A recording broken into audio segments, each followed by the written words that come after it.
സംഖ്യാപുസ്തകം 16-ാം അധ്യായം.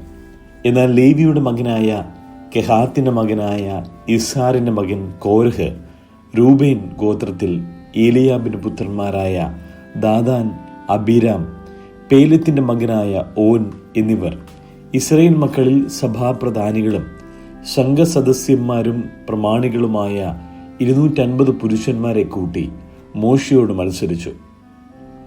അവൻ മോശയ്ക്കും അഹരോനും വിരോധമായി കൂട്ടം കൂടി അവരോട്, മതി മതി, സഭ ഒട്ടൊഴിയാതെ എല്ലാവരും വിശുദ്ധരാകുന്നു, യഹോവ അവരുടെ മധ്യേ ഉണ്ട്. പിന്നെ നിങ്ങൾ യഹോവയുടെ സഭയ്ക്ക് മീതെ നിങ്ങളെ തന്നെ ഉയർത്തുന്നത് എന്ത് എന്ന് പറഞ്ഞു. ഇത് കേട്ടപ്പോൾ മോശ കവിണ്ണു വീണു. അവൻ കോരഹിനോടും അവന്റെ എല്ലാ കൂട്ടരോടും പറഞ്ഞത്, നാളെ രാവിലെ യഹോവ തനിക്കുള്ളവർ ആരെന്നും തന്നോടടുപ്പാൻ തക്കവണ്ണം വിശുദ്ധൻ ആരെന്നും കാണിക്കും. താൻ തിരഞ്ഞെടുക്കുന്നവനെ തന്നോട് അടുക്കുമാറാക്കും. കോരഹും അവന്റെ എല്ലാ കൂട്ടവുമായുള്ളവരെ, നിങ്ങളിത് ചെയ്യുവിൻ. ധൂപകലശമെടുത്ത് നാളെ യഹോവയുടെ സന്നിധിയിൽ അതിൽ തീയിട്ട് ധൂപവർഗം ഇടുവിൻ. യഹോവ തിരഞ്ഞെടുക്കുന്നവൻ തന്നെ വിശുദ്ധൻ. ലേവിപുത്രന്മാരെ, മതി മതി. പിന്നെ മോശ കോരഹിനോട് പറഞ്ഞത്, ലേവിപുത്രന്മാരെ കേൾപ്പിൻ. യഹോവയുടെ തിരുനിവാസത്തിലെ വേല ചെയ്യുവാനും സഭയുടെ ശുശ്രൂഷയ്ക്കായി അവരുടെ മുമ്പാകെ നിൽപ്പാനും ഇസ്രായേലിന്റെ ദൈവം നിങ്ങളെ തന്റെ അടുക്കൽ വരുത്തേണ്ടതിന് ഇസ്രായേൽ സഭയിൽ നിന്ന് നിങ്ങളെ വേർതിരിച്ചത് നിങ്ങൾക്ക് പോരായോ? അവൻ നിന്നെയും ലേവിപുത്രന്മാരായ നിന്റെ സകല സഹോദരന്മാരെയും തന്നോട് അടുക്കുമാറാക്കിയല്ലോ. നിങ്ങൾ പൗരോഹിത്യം കൂടെ കാംക്ഷിക്കുന്നുവോ? ഇത് ഹേതുവായിട്ട് നീയും നിന്റെ കൂട്ടക്കാരൊക്കെയും യഹോവയ്ക്ക് വിരോധമായി കൂട്ടം കൂടിയിരിക്കുന്നു. നിങ്ങൾ അഹ്റോന്റെ നേരെ പിറുപിറുപ്പാൻ തക്കവണ്ണം അവൻ എന്തുമാത്രമുള്ളൂ. പിന്നെ മോശ എലിയാബിന്റെ പുത്രന്മാരായ ദാദാനെയും അബീരാമിനെയും വിളിപ്പാൻ അയച്ചു. അതിനവർ, ഞങ്ങൾ വരികയില്ല. മരുഭൂമിയിൽ ഞങ്ങളെ കൊല്ലുവാൻ നീ ഞങ്ങളെ പാലും തേനും ഒഴുകുന്ന ദേശത്തു നിന്ന് കൊണ്ടുവന്നിരിക്കുന്നത് പോരാഞ്ഞിട്ട് നിന്നെ തന്നെ ഞങ്ങൾക്ക് അധിപതിയും ആക്കുന്നുവോ? അത്രയുമല്ല, നീ ഞങ്ങളെ പാലും തേനും ഒഴുകുന്ന ദേശത്തേക്ക് കൊണ്ടുവരികയോ നിലങ്ങളും മുന്തിരിത്തോട്ടങ്ങളും അവകാശമായി തരികയോ ചെയ്തിട്ടില്ല. നീ ഇവരുടെ കണ്ണ് ചുഴന്നു കളയുന്നുവോ? ഞങ്ങൾ വരികയില്ല എന്ന് പറഞ്ഞു. അപ്പോൾ മോശ ഏറ്റവും കോപിച്ച് അവൻ യഹോവയോട്, അവരുടെ വഴിപാട് കടാക്ഷിക്കരുതേ. ഞാൻ അവരുടെ പക്കൽ നിന്നും ഒരു കഴുതയെപ്പോലും വാങ്ങിയിട്ടില്ല. അവരിൽ ഒരുത്തനോടും ഒരു ദോഷം ചെയ്തിട്ടുമില്ല എന്ന് പറഞ്ഞു. മോശ കോരഹിനോട്, നീയും നിന്റെ എല്ലാ കൂട്ടവും നാളെ യഹോവയുടെ സന്നിധിയിൽ വരേണം, നീയും അവരും അഹ്റോനും കൂടെ തന്നെ. നിങ്ങൾ ഓരോരുത്തൻ താന്താന്റെ ധൂപകലശം എടുത്ത് അവയിൽ ധൂപവർഗമിട്ട് ഓരോരുത്തൻ ഓരോ ധൂപകലശമായി 250 കലശവും യഹോവയുടെ സന്നിധിയിൽ കൊണ്ടുവരുവിൻ. നീയും അഹ്റോനും കൂടെ താന്താന്റെ ധൂപകലശവുമായി വരേണം എന്ന് പറഞ്ഞു. അങ്ങനെ അവർ ഓരോരുത്തൻ താന്താന്റെ ധൂപകലശമെടുത്ത് തീയിട്ട് അതിൽ ധൂപവർഗവും ഇട്ട് മോശയും അഹ്റോനും ആയി സമാഗമന കൂടാരത്തിന്റെ വാതിൽക്കൽ നിന്നു. കോരഹ് അവർക്ക് വിരോധമായി സർവ്വസഭയെയും സമാഗമന കൂടാരത്തിന്റെ വാതിൽക്കൽ കൂട്ടിവരുത്തി. അപ്പോൾ യഹോവയുടെ തേജസ് സർവ്വസഭയ്ക്കും പ്രത്യക്ഷമായി. യഹോവ മോശയോടും അഹ്റോനോടും, ഈ സഭയുടെ മധ്യേ നിന്ന് മാറിപ്പോകുവിൻ, ഞാൻ അവരെ ക്ഷണത്തിൽ സംഹരിക്കും എന്ന് കൽപ്പിച്ചു. അപ്പോൾ അവർ കവിണ്ണു വീണു. സകല ജനത്തിൻ്റെയും ആത്മാക്കൾക്ക് ഉടയവനാകുന്ന ദൈവമേ, ഒരു മനുഷ്യൻ പാപം ചെയ്തതിന് നീ സർവ്വസഭയോടും കോപിക്കുമേ എന്ന് പറഞ്ഞു. അതിന് യഹോവ മോശയോട്, കോരഹ്, ദാദാൻ, അബീരാം എന്നിവരുടെ വാസസ്ഥലത്തിന്റെ ചുറ്റിൽ നിന്ന് മാറിക്കൊള്ളുവിൻ എന്ന് സഭയോട് പറക എന്ന് കൽപ്പിച്ചു. മോശ എഴുന്നേറ്റ് ദാദാന്റെയും അബീരാമിന്റെയും അടുക്കൽ ചെന്ന് ഇസ്രായേൽ മൂപ്പന്മാരും അവന്റെ പിന്നാലെ ചെന്നു. അവൻ സഭയോട്, ഈ ദുഷ്ടമനുഷ്യരുടെ സകല പാപങ്ങളാലും നിങ്ങൾ സംഹരിക്കപ്പെടാതിരിക്കേണ്ടതിന് അവരുടെ കൂടാരങ്ങളുടെ അടുക്കൽ നിന്ന് മാറിപ്പോകുവിൻ, അവർക്കുള്ള യാതൊന്നിനെയും തൊടരുത് എന്ന് പറഞ്ഞു. അങ്ങനെ അവർ കോരഹ്, ദാദാൻ, അബീരാം എന്നിവരുടെ വാസസ്ഥലത്തിന്റെ ചുറ്റിലും നിന്ന് മാറിപ്പോയി. എന്നാൽ ദാദാനും അബീരാമും പുറത്തു വന്നു. അവരും അവരുടെ ഭാര്യമാരും പുത്രന്മാരും കുഞ്ഞുങ്ങളും താന്താങ്ങളുടെ കൂടാരവാതിക്കൽ നിന്നു. അപ്പോൾ മോശ പറഞ്ഞത്, ഈ സകല പ്രവൃത്തികളും ചെയ്യേണ്ടതിന് യഹോവ എന്നെ അയച്ചു, ഞാൻ സ്വമേധയായി ഒന്നും ചെയ്തിട്ടില്ല എന്ന് നിങ്ങൾ ഇതിനാൽ അറിയും. സകല മനുഷ്യരും മരിക്കുന്നത് പോലെ ഇവർ മരിക്കുകയോ സകല മനുഷ്യർക്കും ഭവിക്കുന്നത് പോലെ ഇവർക്ക് ഭവിക്കുകയോ ചെയ്താൽ യഹോവ എന്നെ അയച്ചിട്ടില്ല. എന്നാൽ യഹോവ ഒരു അപൂർവ കാര്യം പ്രവർത്തിക്കുകയും ഭൂമി വായി പിളർന്ന് അവരെയും അവർക്കുള്ള സകലത്തെയും വിഴുങ്ങിക്കളയുകയും അവർ ജീവനോട് പാതാളത്തിലേക്ക് ഇറങ്ങുകയും ചെയ്താൽ അവർ യഹോവയെ നിരസിച്ചു എന്ന് നിങ്ങൾ അറിയും. അവൻ ഈ വാക്കുകളെ പറഞ്ഞു തീർന്നപ്പോൾ അവരുടെ കീഴെ ഭൂമി പിളർന്നു. ഭൂമി വായി തുറന്നു അവരെയും അവരുടെ കുടുംബങ്ങളെയും കോരഹിനോട് ചേർന്നിട്ടുള്ള എല്ലാവരെയും അവരുടെ സർവ്വസമ്പത്തിനെയും വിഴുങ്ങിക്കളഞ്ഞു. അവരും അവരോട് ചേർന്നിട്ടുള്ള എല്ലാവരും ജീവനോടെ പാതാളത്തിലേക്ക് ഇറങ്ങി. ഭൂമി അവരുടെ മേൽ അടയുകയും അവർ സഭയുടെ ഇടയിൽ നിന്ന് നശിക്കുകയും ചെയ്തു. അവരുടെ ചുറ്റും ഇരുന്ന ഇസ്രായേല്യർ ഒക്കെയും അവരുടെ നിലവിളി കേട്ടു. ഭൂമി നമ്മെയും വിഴുങ്ങിക്കളയരുതേ എന്ന് പറഞ്ഞ് ഓടിപ്പോയി. അപ്പോൾ യഹോവയിങ്കൽ നിന്ന് തീ പുറപ്പെട്ട് ധൂപം കാട്ടിയ 250 പേരെയും ദഹിപ്പിച്ചു. യഹോവ മോശയോട് അരുളി ചെയ്തത്, പുരോഹിതനായ അഹരോന്റെ മകൻ എലിയാസറിനോട് അവൻ എരിതിയുടെ ഇടയിൽ നിന്ന് ധൂപകലശങ്ങൾ എടുപ്പാൻ പറക, അവ വിശുദ്ധമാകുന്നു. തീ അങ്ങോട്ട് തട്ടിക്കളയുകയും ചെയ്യുക. പാപം ചെയ്ത് തങ്ങൾക്ക് ജീവനാശം വരുത്തിയ ഇവരുടെ ധൂപകലശങ്ങൾ യാഗപീഠം പൊതിവാൻ അടിച്ചു തകിടാക്കണം. അത് യഹോവയുടെ സന്നിധിയിൽ കൊണ്ടുവന്നതിനാൽ വിശുദ്ധമാകുന്നു. ഇസ്രായേൽ മക്കൾക്ക് അതൊരു അടയാളമായിരിക്കട്ടെ. വെന്തുപോയവർ ധൂപം കാട്ടിയ താമ്ര കലശങ്ങൾ പുരോഹിതനായ എലയാസർ എടുത്ത് അഹരോന്റെ സന്തതിയിൽ അല്ലാത്ത യാതൊരു അന്യനും യഹോവയുടെ സന്നിധിയിൽ ധൂപം കാണിപ്പാൻ അടുക്കുകയും കോരഹിനെയും അവന്റെ കൂട്ടുകാരെയും പോലെ ആകുകയും ചെയ്യാതിരിക്കേണ്ടതിന് ഇസ്രായേൽ മക്കൾക്ക് ജ്ഞാപകമായി അവ യാഗപീഠം പൊതിവാൻ തകിടായി അടുപ്പിച്ചു. യഹോവ മോശ മുഖാന്തരം കൽപ്പിച്ചതുപോലെ തന്നെ. പിറ്റേന്നാൾ ഇസ്രായേൽ മക്കളുടെ സഭയെല്ലാം മോശയ്ക്കും അഹരോനും വിരോധമായി പിറുപിറുത്തു. നിങ്ങൾ യഹോവയുടെ ജനത്തെ കൊന്നുകളഞ്ഞു എന്ന് പറഞ്ഞു. ഇങ്ങനെ മോശയും അഹരോനും വിരോധമായി സഭ കൂടിയപ്പോൾ അവർ സമാഗമന കൂടാരത്തിന്റെ നേരെ നോക്കി. മേഘം അതിനെ മൂടി യഹോവയുടെ തേജസ്സും പ്രത്യക്ഷമായിരിക്കുന്നത് കണ്ടു. അപ്പോൾ മോശയും അഹരോനും സമാഗമന കൂടാരത്തിന്റെ മുമ്പിൽ ചെന്നു.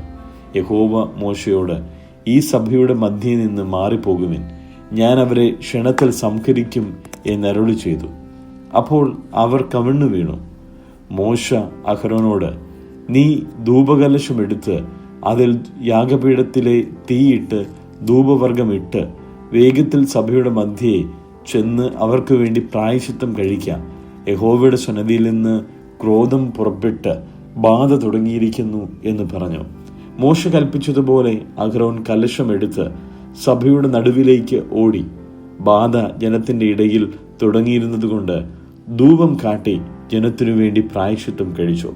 മരിച്ചവർക്കും ജീവനുള്ളവർക്കും നടുവിൽ നിന്നപ്പോൾ ബാധ അടങ്ങി. കോരഹിന്റെ സംഗതിവശാൽ മരിച്ചവരെ കൂടാതെ ബാധയാൽ മരിച്ചവർ 14,700 പേർ ആയിരുന്നു. പിന്നെ അഹരോൻ സമാഗമന കൂടാരത്തിന്റെ വാതിൽക്കൽ മോശയുടെ അടുക്കൽ മടങ്ങി വന്നു. അങ്ങനെ ബാധ നിന്നു. സംഖ്യാപുസ്തകം 17-ാം അധ്യായം. യഹോവ പിന്നെയും മോശയോട് അരുളി ചെയ്തത്, ഇസ്രായേൽ മക്കളോട് സംസാരിച്ച് അവരുടെ പക്കൽ നിന്ന് ഗോത്രം ഗോത്രമായി സകല ഗോത്ര പ്രഭുക്കന്മാരെയും ഓരോ വടി വീതം 12 വടി വാങ്ങി ഓരോരുത്തന്റെ വടിമേൽ അവന്റെ പേർ എഴുതുക. ലേവിയുടെ വടിമേലോ അഹരോന്റെ പേർ എഴുതണം. ഓരോ ഗോത്രത്തലവന് ഓരോ വടി ഉണ്ടായിരിക്കണം. സമാഗമന കൂടാരത്തിൽ ഞാൻ നിങ്ങൾക്ക് വെളിപ്പെടുന്ന ഇടമായ സാക്ഷ്യത്തിന്റെ മുമ്പാകെ അവയെ വയ്ക്കണം. ഞാൻ തിരഞ്ഞെടുക്കുന്നവന്റെ വടി തളർക്കും. ഇങ്ങനെ ഇസ്രായേൽ മക്കൾ നിങ്ങൾക്ക് വിരോധമായി പിറുപിറുക്കുന്നത് ഞാൻ നിർത്തലാക്കും. മോശ ഇസ്രായേൽ മക്കളോട് സംസാരിക്കുകയും അവരുടെ സകല പ്രഭുക്കന്മാരും ഗോത്രം ഗോത്രമായി ഓരോ പ്രഭു ഓരോ വടി വീതം 12 വടി അവന്റെ പക്കൽ കൊടുക്കുകയും ചെയ്തു. വടികളുടെ കൂട്ടത്തിൽ അഹരോന്റെ വടിയും ഉണ്ടായിരുന്നു. മോശ വടികളെ സാക്ഷ്യകൂടാരത്തിൽ യഹോവയുടെ സന്നിധിയിൽ വെച്ചു. പിറ്റേന്നാൾ മോശ സാക്ഷ്യകൂടാരത്തിൽ കടന്നപ്പോൾ ലേവി ഗൃഹത്തിനുള്ള അഹരോന്റെ വടി തളർത്തിരിക്കുന്നത് കണ്ടു. അത് തളർത്ത് പൂത്ത് ബദാം ഫലം കായ്ച്ചു. മോശ വടികളെല്ലാം യഹോവയുടെ സന്നിധിയിൽ നിന്ന് എടുത്ത് ഇസ്രായേൽ മക്കളുടെ അടുക്കൽ പുറത്തു കൊണ്ടുവന്നു. അവർ ഓരോരുത്തൻ താന്താൻ്റെ വടി നോക്കിയെടുത്തു. യഹോവ മോശയോട്, അഹരോന്റെ വടി മത്സരികൾക്ക് ഒരു അടയാളമായി സൂക്ഷിക്കേണ്ടതിന് സാക്ഷ്യത്തിൻ്റെ മുമ്പിൽ തിരികെ കൊണ്ടുവരിക. അവർ മരിക്കാതിരിക്കേണ്ടതിന് എനിക്ക് വിരോധമായുള്ള അവരുടെ പിറുപിറുപ്പ് നീ ഇങ്ങനെ നിർത്തലാക്കും എന്ന് കൽപ്പിച്ചു. മോശ അങ്ങനെ തന്നെ ചെയ്തു. യഹോവ തന്നോട് കൽപ്പിച്ചതുപോലെ അവൻ ചെയ്തു. അപ്പോൾ ഇസ്രായേൽ മക്കൾ മോശയോട്, ഇതാ ഞങ്ങൾ ചത്തൊടുങ്ങുന്നു, ഞങ്ങൾ നശിക്കുന്നു, ഞങ്ങളെല്ലാവരും നശിക്കുന്നു. യഹോവയുടെ തിരുനിവാസത്തോട് അടുക്കുന്നവനെല്ലാം ചാകുന്നു, ഞങ്ങളൊക്കെയും ചത്തൊടുങ്ങണമോ എന്ന് പറഞ്ഞു. സംഖ്യാപുസ്തകം 18-ാം അധ്യായം. പിന്നെ യഹോവ അഹരോനോട് അരുളി ചെയ്തത് എന്തെന്നാൽ, നീയും നിന്റെ പുത്രന്മാരും നിന്റെ പിതൃഭവനവും വിശുദ്ധ മന്ദിരം സംബന്ധിച്ചുണ്ടാകുന്ന അകൃത്യം വഹിക്കണം. നീയും നിന്റെ പുത്രന്മാരും നിങ്ങളുടെ പൗരോഹിത്യം സംബന്ധിച്ചുണ്ടാകുന്ന അകൃത്യവും വഹിക്കണം.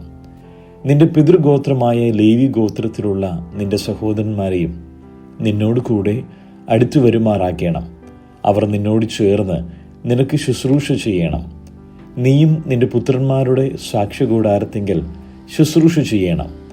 അവർ നിനക്കും കൂടാരത്തിനൊക്കെയും ആവശ്യമുള്ള കാര്യം നോക്കണം. എന്നാൽ അവരും നിങ്ങളും കൂടെ മരിക്കാതിരിക്കേണ്ടതിന് അവർ വിശുദ്ധ മന്ദിരത്തിലെ ഉപകരണങ്ങളോടും യാഗപീഠത്തോടും അടുക്കരുത്. അവർ നിന്നോട് ചേർന്ന് സമാഗമന കൂടാരം സംബന്ധിച്ചുള്ള സകല വേലയ്ക്കുമായി കൂടാരത്തിൻ്റെ കാര്യം നോക്കണം. ഒരന്യനും നിങ്ങളോട് അടുക്കരുത്.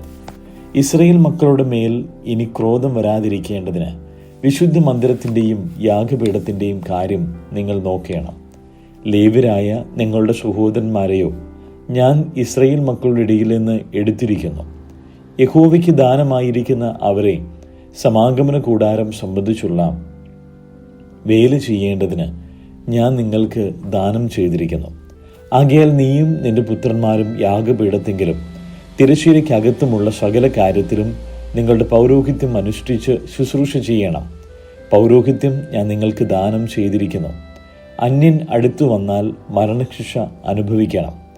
യഹോവ പിന്നെയും അഹരോനോട് അരുളി ചെയ്തത്, ഇതാ എൻ്റെ ഉദർച്ചാർപ്പണങ്ങളുടെ കാര്യം ഞാൻ നിന്നെ ഭരമേൽപ്പിച്ചിരിക്കുന്നു.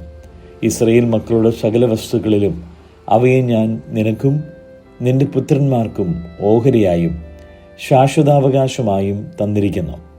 തീയിൽ ദഹിപ്പിക്കാത്തതായി അതിവിശുദ്ധ വസ്തുക്കളിൽ വെച്ച് ഇത് നിനക്കുള്ളതായിരിക്കണം. അവർ എനിക്ക് അർപ്പിക്കുന്ന അവരുടെ എല്ലാ വഴിപാടും സകല ഭോജനയാഗവും സകല പാപയാഗവും സകല അകൃത്യയാഗവും അതിവിശുദ്ധമായി നിനക്കും നിന്റെ പുത്രന്മാർക്കും ഇരിക്കണം. അതിവിശുദ്ധ വസ്തുവായിട്ട് അത് ഭക്ഷിക്കണം. ആണുങ്ങളെല്ലാം അത് ഭക്ഷിക്കണം. അത് നിനക്ക് വേണ്ടി വിശുദ്ധമായിരിക്കണം. ഇസ്രായേൽ മക്കളുടെ ദാനമായുള്ള ഉദരചാർപ്പണമായ ഇത് അവരുടെ സകല നീരാജനയാഗങ്ങളോടും കൂടെ നിനക്കുള്ളതാകുന്നു. ഇവയെ ഞാൻ നിനക്കും നിന്റെ പുത്രന്മാർക്കും പുത്രിമാർക്കും ശാശ്വതാവകാശമായി തന്നിരിക്കുന്നു. നിന്റെ വീട്ടിൽ ശുദ്ധിയുള്ളവനെല്ലാം അത് ഭക്ഷിക്കാം. എണ്ണയിൽ വിശേഷമായതൊക്കെയും പുതുവീഞ്ഞിലും ധാന്യത്തിലും വിശേഷമായതൊക്കെയും ഇങ്ങനെ അവർ യഹോവയ്ക്ക് അർപ്പിക്കുന്ന ആദ്യഫലമൊക്കെയും ഞാൻ നിനക്ക് തന്നിരിക്കുന്നു. അവർ തങ്ങളുടെ ദേശത്തുള്ള എല്ലാറ്റിലും യഹോവയ്ക്ക് കൊണ്ടുവരുന്ന ആദ്യഫലങ്ങൾ നിനക്കായിരിക്കണം. നിന്റെ വീട്ടിൽ ശുദ്ധിയുള്ളവനെല്ലാം അത് ഭക്ഷിക്കാം. ഇസ്രായേലിൽ ശബദാർപ്പിതമായതൊക്കെയും നിനക്ക് ഇരിക്കണം. മനുഷ്യരിലാകട്ടെ മൃഗങ്ങളിലാകട്ടെ സകല ജഡത്തിലും അവർ യഹോവയ്ക്ക് കൊണ്ടുവരുന്ന കടിഞ്ഞൂലൊക്കെയും നിനക്കിരിക്കണം. മനുഷ്യൻ്റെ കടിഞ്ഞൂലിനെയോ വീണ്ടെടുക്കണം, അശുദ്ധ മൃഗങ്ങളുടെ കടിഞ്ഞൂലിനെയും വീണ്ടെടുക്കണം. വീണ്ടെടുപ്പ് വിലയോ 1 മാസം മുതൽ മേലോട്ട് പ്രായമുള്ളതിനെ നിന്റെ മതിപ്പ് പ്രകാരം 5 ഷേക്കൽ ദ്രവ്യം കൊടുത്ത് വീണ്ടെടുക്കണം. ഷേക്കൽ ഒന്നിന് 20 ഗേരപ്രകാരം വിശുദ്ധ മന്ദിരത്തിലെ തൂക്കം തന്നെ. എന്നാൽ പശു, ആട്, കോലാട് എന്നിവയുടെ കടിഞ്ഞൂലിനെ വീണ്ടെടുക്കരുത്. അവ വിശുദ്ധമാകുന്നു. അവയുടെ രക്തം യാഗപീഠത്തിന്മേൽ തളിച്ച് യഹോവയ്ക്ക് സൗരഭ്യവാസനയായ ദഹനയാഗമായി അർപ്പിക്കണം.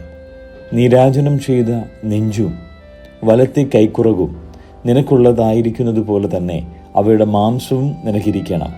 ഇസ്രായേൽ മക്കൾ യഹോവയ്ക്ക് അർപ്പിക്കുന്ന വിശുദ്ധ വസ്തുക്കളിൽ ഉദർച്ചാർപ്പണങ്ങളെല്ലാം ഞാൻ നിനക്കും നിന്റെ പുത്രന്മാർക്കും പുത്രിമാർക്കും ശാശ്വതാവകാശമായി തന്നിരിക്കുന്നു. യഹോവയുടെ സന്നിധിയിൽ നിനക്കും നിന്റെ സന്തതിക്കും ഇതെന്നേക്കും ഒരു ലവണ നിയമം ആകുന്നു. യഹോവ പിന്നെയും അഹരോനോട്, നിനക്ക് അവരുടെ ഭൂമിയിൽ ഒരു അവകാശവും ഉണ്ടാകരുത്, അവരുടെ ഇടയിൽ നിനക്ക് ഒരു ഓഹരിയും അരുത്. ഇസ്രായേൽ മക്കളുടെ ഇടയിൽ ഞാൻ തന്നെ നിന്റെ ഓഹരിയും അവകാശവുമാകുന്നു എന്നരുളി ചെയ്തു. ലേവ്യർക്കോ ഞാൻ സമാഗമന കൂടാരം സംബന്ധിച്ച് അവർ ചെയ്യുന്ന വേലയ്ക്ക് ഇസ്രായേലിലുള്ള ദശാംശം എല്ലാം അവകാശമായി കൊടുത്തിരിക്കുന്നു. ഇസ്രായേൽ മക്കൾ പാപം വഹിച്ച് മരിക്കാതിരിക്കേണ്ടതിന് മേലാൽ സമാഗമന കൂടാരത്തോട് അടുക്കരുത്. ലേവ്യർ സമാഗമന കൂടാരം സംബന്ധിച്ചുള്ള വേല ചെയ്യുകയും അവരുടെ അകൃത്യം വഹിക്കുകയും വേണം. അത് തലമുറയായി എന്നേക്കുമുള്ള ചട്ടമായിരിക്കണം. അവർക്ക് ഇസ്രായേൽ മക്കളുടെ ഇടയിൽ അവകാശമുണ്ടാകരുത്. ഇസ്രായേൽ മക്കൾ യഹോവയ്ക്ക് ഉദർച്ചാർപ്പണമായി അർപ്പിക്കുന്ന ദശാംശം ഞാൻ ലേവ്യർക്ക് അവകാശമായി കൊടുത്തിരിക്കുന്നു. അതുകൊണ്ട് അവർക്ക് ഇസ്രായേൽ മക്കളുടെ ഇടയിൽ അവകാശം അരുത് എന്ന് ഞാൻ അവരോട് കൽപ്പിച്ചിരിക്കുന്നു. യഹോവ പിന്നെയും മോശയോട് അരുളി ചെയ്തത്, നീ ലേവ്യരോട് പറയേണ്ടത് എന്തെന്നാൽ, ഇസ്രായേൽ മക്കളുടെ പക്കൽ നിന്ന് ഞാൻ നിങ്ങളുടെ അവകാശമായി നിങ്ങൾക്ക് തന്നിരിക്കുന്ന ദശാംശം അവരോട് വാങ്ങുമ്പോൾ ദശാംശത്തിൻ്റെ 10 നിങ്ങൾ യഹോവയ്ക്ക് ഉദർച്ചാർപ്പണമായി അർപ്പിക്കണം. നിങ്ങളുടെ ഈ ഉദർച്ചാർപ്പണം കളത്തിലെ ധാന്യം പോലെയും മുന്തിരിച്ചക്കിലെ നിറവ് പോലെയും നിങ്ങളുടെ പേർക്ക് എണ്ണും. ഇങ്ങനെ ഇസ്രായേൽ മക്കളോട് നിങ്ങൾ വാങ്ങുന്ന സകല ദശാംശത്തിൽ നിന്നും യഹോവയ്ക്കൊരു ഉദർച്ചാർപ്പണം അർപ്പിക്കണം. യഹോവയ്ക്കുള്ള ആ ഉദർച്ചാർപ്പണം നിങ്ങൾ പുരോഹിതനായ അഹരോന് കൊടുക്കണം. നിങ്ങൾക്കുള്ള സകല ദാനങ്ങളിലും ഉത്തമമായ എല്ലാറ്റിൻ്റെയും വിശുദ്ധ ഭാഗം നിങ്ങൾ യഹോവയ്ക്ക് ഉദർച്ചാർപ്പണമായി അർപ്പിക്കണം. ആകയാൽ നീ അവരോട് പറയേണ്ടത് എന്തെന്നാൽ, നിങ്ങൾ അതിൻ്റെ ഉത്തമ ഭാഗം ഉദർച്ചാർപ്പണമായി അർപ്പിക്കുമ്പോൾ അത് കളത്തിലെ അനുഭവം പോലെയും മുന്തിരിച്ചക്കിലെ അനുഭവം പോലെയും ലേവ്യർക്ക് എണ്ണും. അത് നിങ്ങൾക്കും നിങ്ങളുടെ കുടുംബങ്ങൾക്കും എല്ലായിടത്തും വെച്ച് ഭക്ഷിക്കാം. അത് സമാഗമന കൂടാരത്തിങ്കൽ നിങ്ങൾ ചെയ്യുന്ന വേലയ്ക്കുള്ള ശമ്പളമാകുന്നു. അതിൻ്റെ ഉത്തമ ഭാഗം ഉദർച്ച ചെയ്താൽ പിന്നെ നിങ്ങൾ അത് നിമിത്തം പാപം വഹിക്കുകയില്ല. നിങ്ങൾ ഇസ്രായേൽ മക്കളുടെ വിശുദ്ധ വസ്തുക്കൾ അശുദ്ധമാക്കുകയും അതിനാൽ മരിച്ചു പോവാൻ ഇടവരുകയുമില്ല. സംഖ്യാപുസ്തകം 19 അധ്യായം. യഹോവ പിന്നെയും മോശയോടും അഹരോനോടും അരുളി ചെയ്തത്, യഹോവ കൽപ്പിച്ച ന്യായപ്രമാണം എന്തെന്നാൽ, കളങ്കവും ഊനമില്ലാത്തതും നുകം വയ്ക്കാത്തതുമായ ഒരു ചുവന്ന പശുക്കിടാവിനെ നിന്റെ അടുക്കൽ കൊണ്ടുവരുവാൻ ഇസ്രായേൽ മക്കളോട് പറക. നിങ്ങൾ അതിനെ പുരോഹിതനായ എലയാസാരിൻ്റെ പക്കൽ ഏൽപ്പിക്കണം. അവൻ അതിനെ പാളയത്തിന് പുറത്തു കൊണ്ടുപോവുകയും ഒരുവൻ അതിനെ അവൻ്റെ മുമ്പിൽ വെച്ച് അറുക്കുകയും വേണം. പുരോഹിതനായ എലയാസർ വിരൽ കൊണ്ട് അതിൻ്റെ രക്തം കുറെയെടുത്ത് സമാഗമന കൂടാരത്തിൻ്റെ മുൻഭാഗത്തിന് നേരെ 7 പ്രാവശ്യം തളിക്കണം. അതിൻ്റെ ശേഷം പശുക്കിടാവിനെ അവൻ കാൺകെ ചുട്ട് ഭസ്മീകരിക്കണം. അതിൻ്റെ തോലും മാംസവും രക്തവും ചാണകവും കൂടെ ചുടയണം. പിന്നെ പുരോഹിതൻ ദേവദാരു, ഈസോപ്പ്, ചുവപ്പ് നൂൽ എന്നിവ എടുത്ത് പശുക്കിടാവിനെ ചുടുന്ന തീയിൽ നടുവിലിടണം. അനന്തരം പുരോഹിതൻ വസ്ത്രം അലക്കി ദേഹം വെള്ളത്തിൽ കഴുകിയ ശേഷം പാളയത്തിലേക്ക് വരികയും സന്ധ്യ വരെ അശുദ്ധനായിരിക്കുകയും വേണം. അതിനെ ചുട്ടവനും വസ്ത്രമലക്കി ദേഹം വെള്ളത്തിൽ കഴുകുകയും സന്ധ്യ വരെ അശുദ്ധനായിരിക്കുകയും വേണം. പിന്നെ ശുദ്ധിയുള്ള ഒരുത്തൻ പശുക്കിടാവിൻ്റെ ഭസ്മം വാരി പാളയത്തിന് പുറത്ത് വെടിപ്പുള്ള ഒരു സ്ഥലത്ത് വെക്കണം. അത് ഇസ്രായേൽ മക്കളുടെ സഭയ്ക്കു വേണ്ടി ശുദ്ധീകരണ ജനത്തിനായി സൂക്ഷിച്ചു വയ്ക്കണം. അത് ഒരു പാപയാഗം. പശുക്കിടാവിൻ്റെ ഭസ്മം വാരിയതും വസ്ത്രമലക്കി സന്ധ്യ വരെ അശുദ്ധനായിരിക്കണം. ഇസ്രായേൽ മക്കൾക്കും അവരുടെ ഇടയിൽ വന്നു പാർക്കുന്ന പരദേശിക്കും ഇതെന്നേക്കുമുള്ള ചട്ടമായിരിക്കണം. യാതൊരു മനുഷ്യൻ്റെയും ശവം തൊടുന്നവൻ 7 ദിവസം അശുദ്ധനായിരിക്കണം. അവൻ 3-ാം ദിവസവും 7-ാം ദിവസവും ആ വെള്ളം കൊണ്ട് തന്നെത്താൻ ശുദ്ധീകരിക്കണം. അങ്ങനെ അവൻ ശുദ്ധിയുള്ളവനാകും. എന്നാൽ 3-ാം ദിവസം തന്നെ ശുദ്ധീകരിക്കാഞ്ഞാൽ 7-ാം ദിവസം അവൻ ശുദ്ധിയുള്ളവനാകിയില്ല. മരിച്ചുപോയ ഒരു മനുഷ്യൻ്റെ ശവം ആരെങ്കിലും തൊട്ടിട്ട് തന്നെത്താൻ ശുദ്ധീകരിക്കാഞ്ഞാൽ അവനെ യഹോവയുടെ തിരുനിവാസത്തെ അശുദ്ധമാക്കുന്നു. അവനെ ഇസ്രായേലിൽ നിന്ന് ഛേദിച്ചു കളയണം. ശുദ്ധീകരണ ജലം കൊണ്ട് അവനെ തളിച്ചില്ല. അവൻ അശുദ്ധൻ. അവൻ്റെ അശുദ്ധി അവൻ്റെ മേൽ നിൽക്കുന്നു. കൂടാരത്തിൽ വെച്ച് ഒരുത്തൻ മരിച്ചാലുള്ള ന്യായപ്രമാണം ആവിത്. ആ കൂടാരത്തിൽ കടക്കുന്ന ഏവനും കൂടാരത്തിൽ ഇരിക്കുന്ന ഏവനും 7 ദിവസം അശുദ്ധനായിരിക്കണം. മൂടിക്കെട്ടാത്ത തുറന്നിരിക്കുന്ന പാത്രമെല്ലാം അശുദ്ധമാകും. വെളിയിൽ വെച്ച് വാളാൽ കൊല്ലപ്പെട്ട ഒരുത്തനെയോ മരിച്ചുപോയ ഒരുത്തനെയോ മനുഷ്യന്റെ അസ്ഥിയെയോ ഒരു ശവക്കുഴിയെയോ തൊടുന്നവൻ എല്ലാം 7 ദിവസം അശുദ്ധനായിരിക്കണം. അശുദ്ധനായി തീരുന്നവനു വേണ്ടി പാപയാഗം ചുട്ട ഭസ്മം എടുത്ത് ഒരു പാത്രത്തിലിട്ട് അതിൽ ഉറവ് വെള്ളം ഒഴിക്കണം. പിന്നെ ശുദ്ധിയുള്ള ഒരുത്തൻ ഈസോപ്പ് എടുത്ത് വെള്ളത്തിൽ മുക്കി കൂടാരത്തെയും സകല പാത്രങ്ങളെയും അവിടെ ഉണ്ടായിരുന്ന ആളുകളെയും അസ്ഥിയെയോ കൊല്ലപ്പെട്ട ഒരുത്തനെയോ മരിച്ചുപോയ ഒരുത്തനെയോ ഒരു ശവക്കുഴിയെയോ തൊട്ടവനെയും തളിക്കണം. ശുദ്ധിയുള്ളവൻ അശുദ്ധനായി തീർന്നവനെ 3-ാം ദിവസം 7-ാം ദിവസവും തളിക്കണം. 7-ാം ദിവസം അവൻ തന്നെ ശുദ്ധീകരിച്ച് വസ്ത്രമലക്കി വെള്ളത്തിൽ താൻ കഴുകണം. സന്ധ്യയ്ക്ക് അവൻ ശുദ്ധിയുള്ളവനാകും. എന്നാൽ ആരെങ്കിലും അശുദ്ധനായി തീർന്നിട്ട് താൻ ശുദ്ധീകരിക്കാഞ്ഞാൽ അവനെ സഭയിൽ നിന്ന് ഛേദിച്ചു കളയണം. അവനെ യഹോവയുടെ വിശുദ്ധ മന്ദിരം അശുദ്ധമാക്കി. ശുദ്ധീകരണ ജലം കൊണ്ട് അവനെ തളിച്ചില്ല, അവൻ അശുദ്ധൻ. ഇത് അവർക്ക് എന്നേക്കുമുള്ള ചട്ടമായിരിക്കണം. ശുദ്ധീകരണ ജലം തളിക്കുന്നവൻ വസ്ത്രം അലക്കണം. ശുദ്ധീകരണ ജലം തൊടുന്നവനും സന്ധ്യ വരെ അശുദ്ധനായിരിക്കണം. അശുദ്ധൻ തൊടുന്നതെല്ലാം അശുദ്ധമാകും. അത് തൊടുന്നവനും സന്ധ്യ വരെ അശുദ്ധനായിരിക്കണം.